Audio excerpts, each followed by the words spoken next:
नमस्कार विद्यार्थी मित्रांनो, जनता विद्यालय ज्युनियर कॉलेज सातपूर नाशिक या आपल्या विद्यालयाच्या ऑनलाईन प्लॅटफॉर्ममध्ये तुमचं पुन्हा एकदा मी हार्दिक स्वागत करतो। विद्यार्थी मित्रांनो, आपण इयत्ता 9वीच्या गणित भाग 2 या विषयाचा अभ्यास करीत आहोत। गणित भाग 2च्या आजच्या व्हिडिओ लेक्चरमध्ये आपण भूमितीतील मूलभूत संबोध या प्रकरणातील घटकांचा अभ्यास करणार आहोत। साधारणपणे या प्रकरणामधील आजचे जे घटक आहेत ते आहेत रेषाखंड, किरण, एकरूप रेषाखंड, लंबरूप रेषाखंड, रेषाखंडाचा लहान मोठेपणा, असे बरेचसे 5-6 टॉपिक, त्यांची व्याख्या, त्या संकल्पना आपण या ठिकाणी इथे बघणार आहोत। चला तर मग आपण सुरू करूया आजच्या अध्ययन अध्यापनाच्या कार्यक्रमाला। तत्पूर्वी मागील भागामध्ये आपण जो भाग बघितला होता त्याची थोडीफार उजळणी करून घेऊया। मागील व्हिडिओ लेक्चरमध्ये आपण दरम्यान त्याची व्याख्या अभ्यासली होती, थोडक्यात तिचा रिव्ह्यू घेऊया।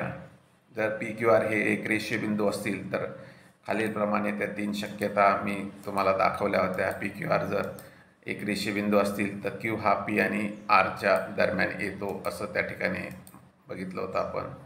त्यानंतर जर समजा दुसरी शक्यता अशी आहे की आर हा पी आणि क्यूच्या दरम्यान येईल, आणि नंतर तिसरी शक्यता अशी आहे क्यू हा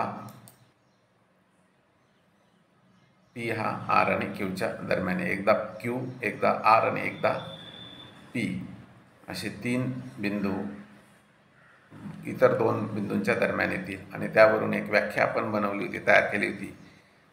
पी आणि क्यू मधील अंतर अधिक क्यू आणि आर मधील अंतर यांची बेरीज ही पी आणि आरच्या अंतराएवढी येत असेल तर त्यावेळेस आपण म्हणतो की पी बिंदू हा क्यू आणि आरच्या दरम्यान आहे। याच दरम्यान त्याचा उपयोग करून आज आपल्याला अजून एकरूप रेषाखंड वगैरे किंवा काही महत्त्वाच्या गोष्टींचा आपल्याला अभ्यास करायचा आहे, किंवा ही संकल्पना आपण त्या ठिकाणी अंतराच्या संदर्भामधली बघितली होती। मग ती दरम्यानता आपण साधारणपणे अशा प्रकारे दर्शवली होती, क्यू पी आणि आरच्या दरम्यान आहे, किंवा P dash Q dash R, अशा प्रकारे त्याचं लेखन केलं जातं।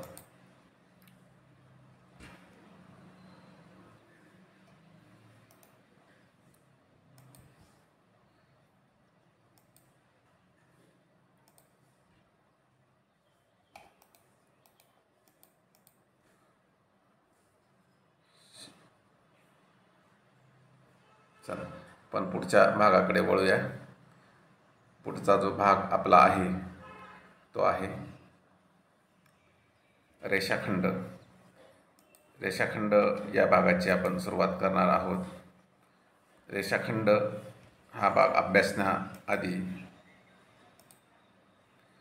रेषाखंड त्यासाठी आकृती एक स्क्रीनवरती दिलेली आहे। एक रेषाखंड काढलेला आहे। याला रेषाखंडच का म्हणायचा, त्यासाठी ए बी हा रेषाखंड समोर काढलेला आहे, त्याची अधिकृत व्याख्या आपण बघूया।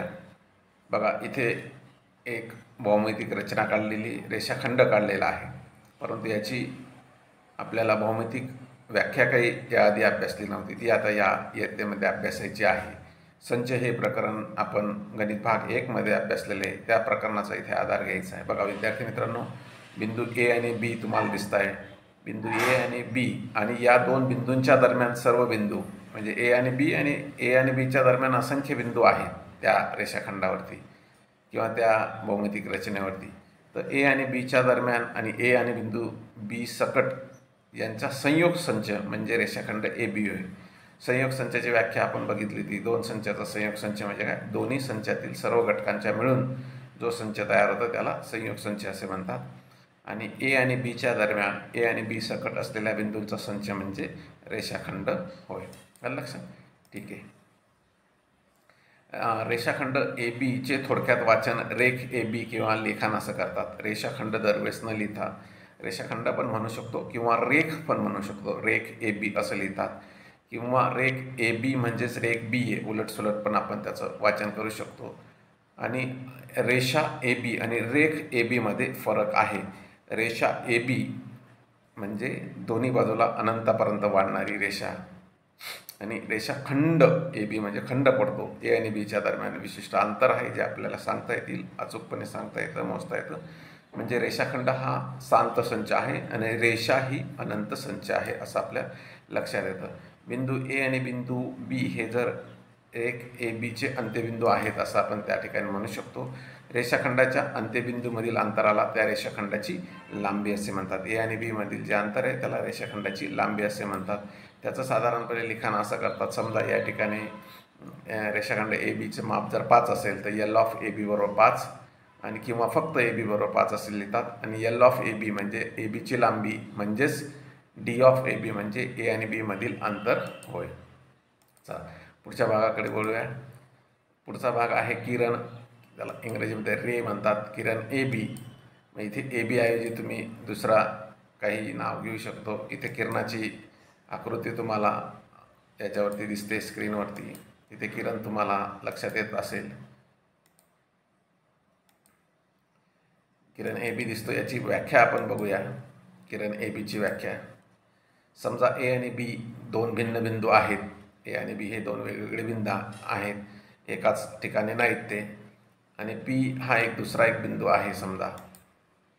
तर ए बीवरील बिंदू, रेख ए बीवरील बिंदू म्हणजे आधीच्या याच्यामध्ये रेषाखंड बघितला बघा. रेषा ए बीवरील बिंदू आणि बी हा पी आणि एच्या दरम्यान आहे असे सर्व बिंदू, म्हणजे पी ए बीच्या पुढे आहे, यांच्या संयोग संच म्हणजे ए किरण ए बी होय. ए हा आरंभबिंदू आहे, बी रेषाखंडाचा अंत्यबिंदू आहे आणि त्याच्या बी हा जर ए नंतर येणारा आणि पीच्या दरम्यान येणारा असा बिंदू असेल तर असे असंख्य पी एकत्र केले आणि ए दरम्यान बी दरम्यान ए बी असं वाचन केलं तर हा संपूर्ण संयोग संच म्हणजेच काय तो किरण ए बी. येथे ए हा किरणला आरंभबिंदू मी आधी सांगितल्याप्रमाणे म्हणजे सुरुवातीचा बिंदू असं घेतलं जातं. बघा ही पुन्हा एकदा तुमच्या स्क्रीनवरती एक्स वाय रेची व्याख्या किंवा आकृती तुम्हाला दाखवलेली आहे. लक्षात आलं किरण म्हणजे काय. आता पुढच्या रचनेकडे जाऊया, पुढच्या भौमितिक संकल्पनेकडे जाऊया. पुढची संकल्पना आहे रेषा. आधीच सांगितल्याप्रमाणे मी रेषा म्हणजे अनंत संच आहे. या रेषेत बघा स्क्रीनवरती एक रेषा काढलेली आहे. रेषा ए बी ही आहे. ही व्याख्या कशी करता येईल त्याची किंवा संकल्पना कशी समजून सांगता येईल. किरण ए बी, बघा किरण ए बी आताच वरती आपण काय घेतला किरण ए बी, त्याची दिशा उजव्या बाजूला जाते आणि त्याचा विरुद्ध किरण, मग ए बीचा विरुद्ध किरण आहे किरण बी ए, यांच्या मिळून जो संयोग संच तयार होतो त्याला रेषा असे म्हणतात. ते म्हणजे रेषा ए बीचा बिंदू संच होय. किरण ए बी आणि किरण बी ए. ए बी अनंतापर्यंत वाढतो ए आरंभबिंदू घेतल्यावर, किरण बी ए अनंतापर्यंत वाढतो डाव्या बाजूला बी आरंभबिंदू घेतल्यावर, आणि यांचा संयोग संच केला आपण एकत्र केले तर आपल्याला रेषा ए बी मिळते. विद्यार्थी मित्रांनो, इथं सांगताना परत एकदा मला नक्कीच तुम्हाला आवडेल की रेषा ए बी आणि रेख ए बीमध्ये फरक आहे. रेषा ए बी ही दोन्ही दिशांना अनंतापर्यंत वाढते, तो अनंत संच असतो, आणि रेख ए बीला अंत्यबिंदू असतात आणि ते आपल्याला मोजमाप त्याचं करता येतं, मापन अचूकपणे सांगता येतं आणि तो शांत संच आहे. रेख ए बीचा बिंदू संच हा रेषा ए बीच्या बिंदू संचाचा उपसंच आहे. म्हणजे कुठलाही रेषाखंड कुठलाही रेषेचा कुठलाही म्हणजे समजा ए बी रेषा घेतली तर या ए बी रेषेवरती असलेले रेषाखंड हे रेषा ए बीचे काय असतात, उपसंच असतात. पुढच्या मुद्द्याकडे वळूया आपण. एकरूप रेषाखंड. रेषाखंडाची व्याख्या बघितली. आता एकरूप रेषाखंड, जर दोन दिलेल्या रेषाखंडाची लांबी समान असेल तर त्या रेषाखंडांना एकरूप रेषाखंड असे म्हणतात. म्हणजे दोघांची लांबी काय असेल, समान असेल तर त्यांना काय म्हणतात, एकरूप रेषाखंड. बघा इथे आपल्याला स्क्रीनवरती दोन रेषाखंड दिसत आहेत. पहिला ए बी रेषाखंड आणि दुसरा रेषाखंड आहे सी डी. बघा या ए बी आणि सी डीमध्ये जर एल ऑफ ए बी बरोबर एल ऑफ सी डी म्हणजे रेषाखंड ए बीची लांबी ही रेषाखंड सी डीच्या लांबीच्या इतकी असेल तर आपण म्हणू शकतो रेख ए बी एकरूप रेख सी डी. बघा या ठिकाणी एकरूप रेषाखंडाचं चिन्ह तुमच्यासाठी नवीन असेल किंवा इयत्ता 8वीलाही झाला असेल, परंतु समजलं नसेल तर मी तुम्हाला इथे सांगतो. रेषाखंड ए बी आणि सी डी किंवा दोन रेषाखंड एकरूप दाखवण्यासाठी तो एकरूपतेचं चिन्ह कसं आहे, तर खालच्या बाजूला बरोबरचं चिन्ह आहे आणि नंतर असा झिगझॅग काढलेली लाईन आहे नागमोडी वळणाची. तर हा आहे एकरूप रेषाखंडाचं चिन्ह. हे तुम्ही इथे लक्षात घ्यायचं. शेवटच्या पानावरती हा भाग तुम्ही लिहून घ्यायचा आहे. आता रेषाखंडाच्या एकरूपतेचे गुणधर्म. आता AB आणि CD दोघांची लांबी समान आहे, एकमेकांची एकरूप आहेत. मग याच्या संदर्भात 3 गुणधर्म आपल्याला लक्षात येतात. ते 3 गुणधर्म काय आहेत? परावर्तनाचा रिफ्लेक्सिव्हिटी म्हणजे काय? AB हा रेख ABशीच एकरूप असतो. प्रत्येक रेषाखंड हा स्वतःशीच एकरूप असतो. सममिता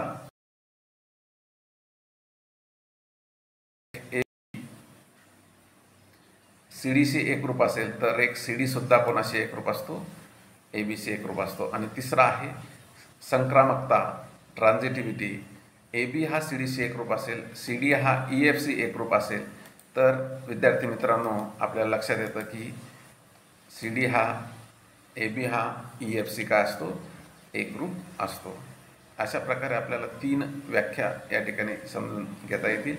3 गुणधर्म आपल्याला लक्षात येतील. ते 3 गुणधर्म म्हणजे रेषाखंडाच्या एकरूपतेचे गुणधर्म आहेत. बरं, ठीक आहे. आता पुढच्या भागाकडे आपण जाणार आहोत.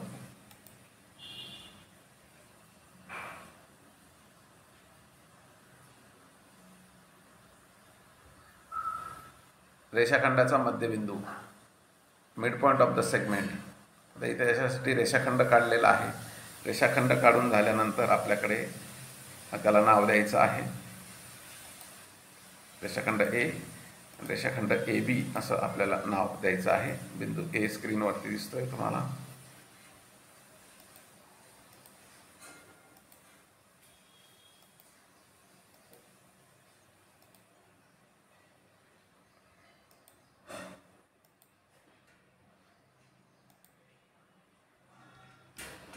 ॲरोचा थोडा प्रॉब्लेम झालेला आहे.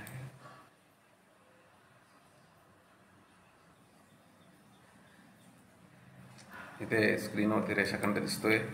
रेषाखंड AB आपण काढलेला आहे आणि त्या दरम्यान M बिंदू हा दिसतोय. दरम्यान आहे फक्त आत्तासाठी.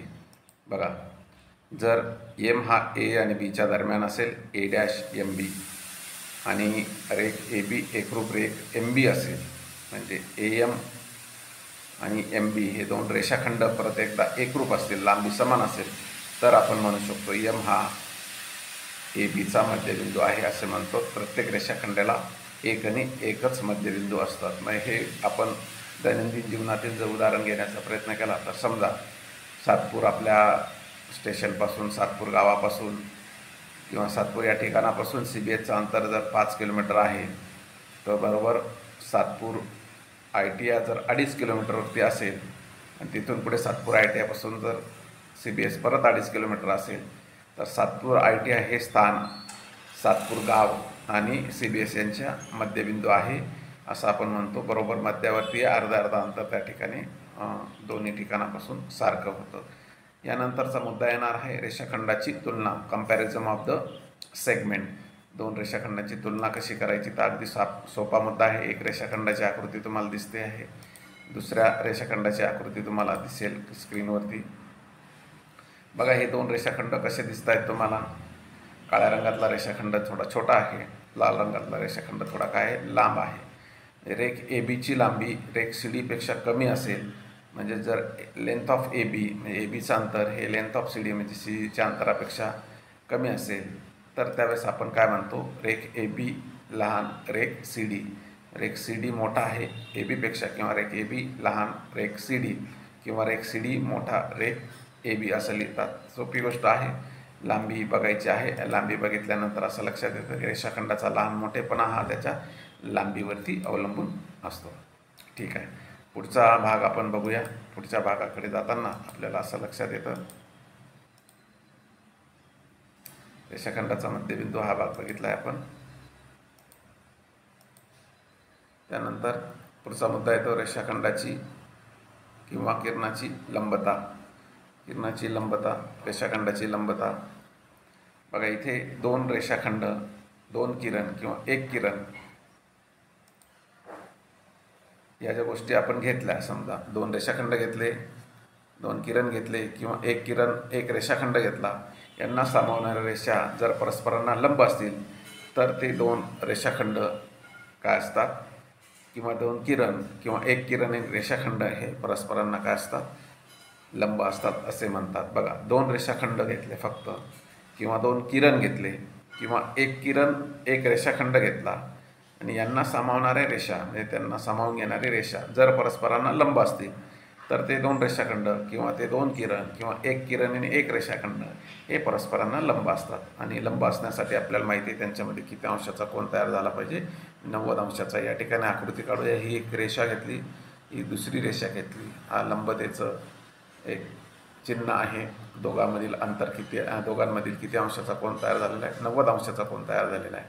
आणि मग इथे रेषा AB ही रेषा CD ला काय आहे, लंब आहे असं आपण म्हणू शकतो.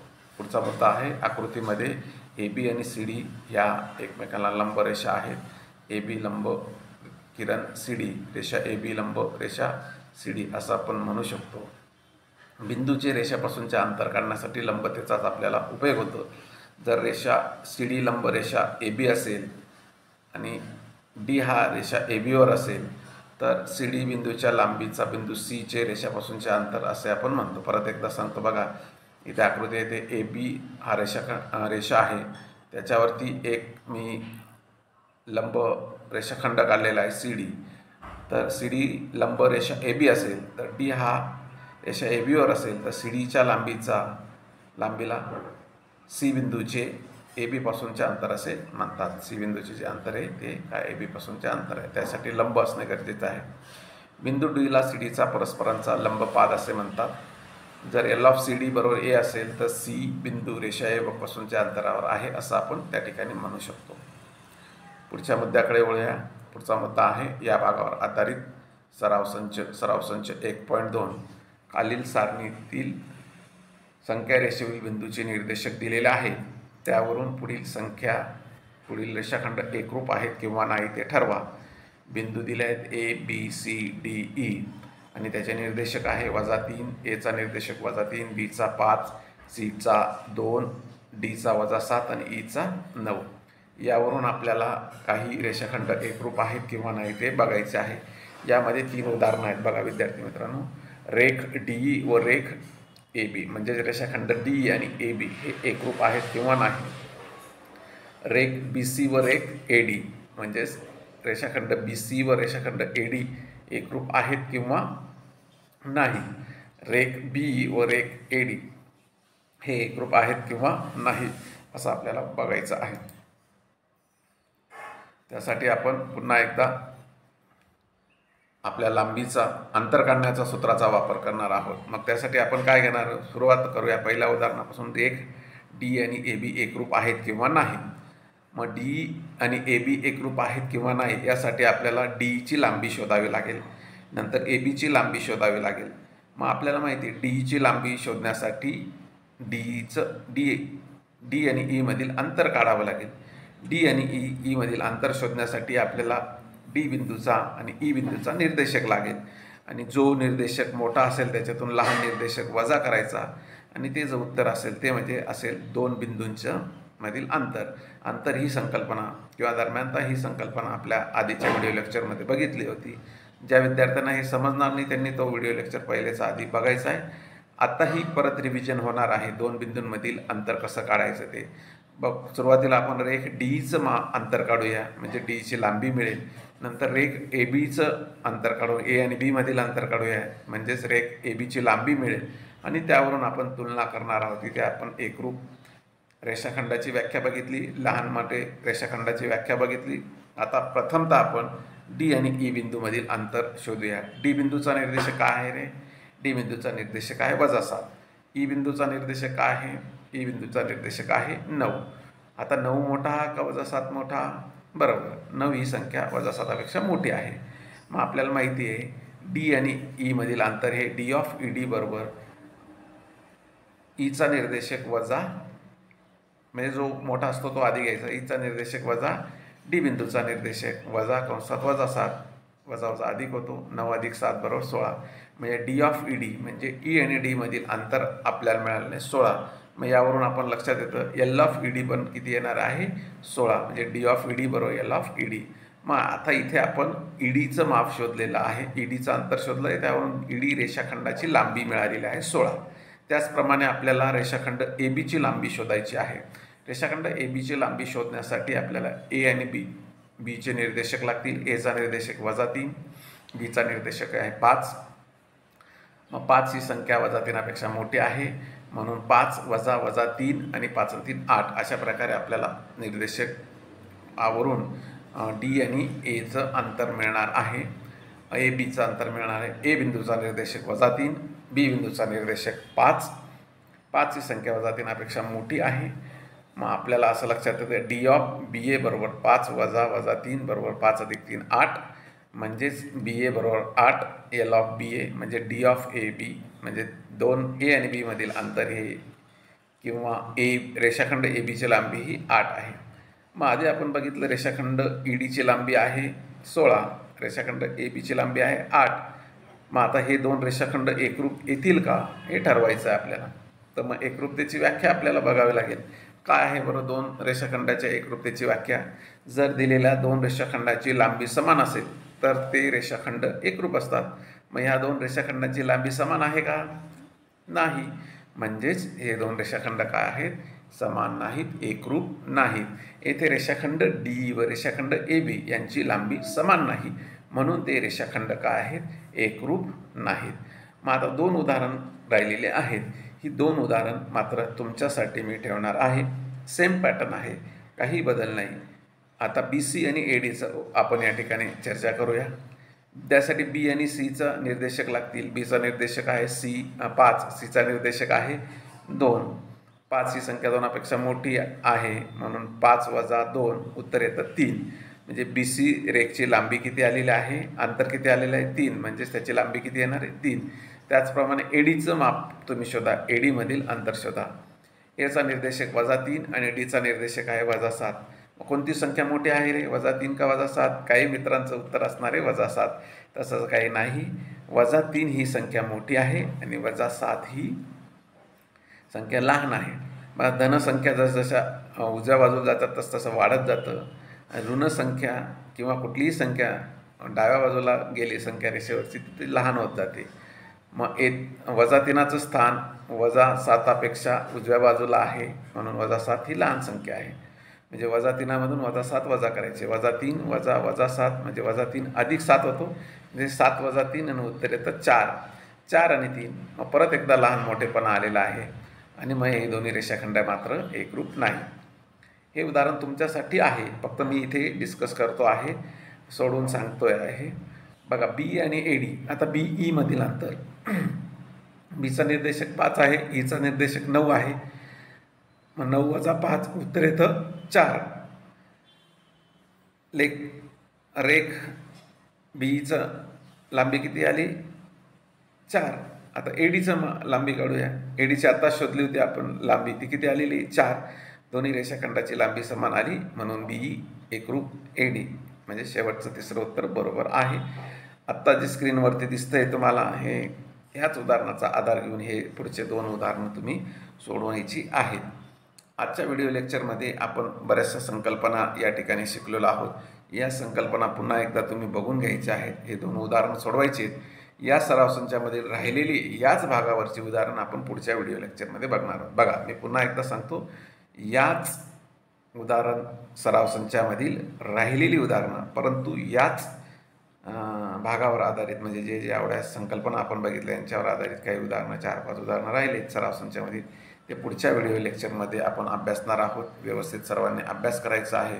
वेळोवेळी अभ्यासाला तुम्ही आपण प्रामुख्याने प्राधान्य द्यायचं आहे. आणि आपल्याला ज्या सेतूपाठमध्ये असलेले चाचण्या आहेत त्या गणिताच्या चाचण्या सोडून आपल्या वर्ग शिक्षकाकडे लवकरात लवकर जमा करून द्यायच्या आहेत. सेतूचाही अभ्यास व्यवस्थितपणे तुम्ही करायचा आहे. आजच्यासाठी एवढं भरपूर आहे. धन्यवाद. थांबूया आपण.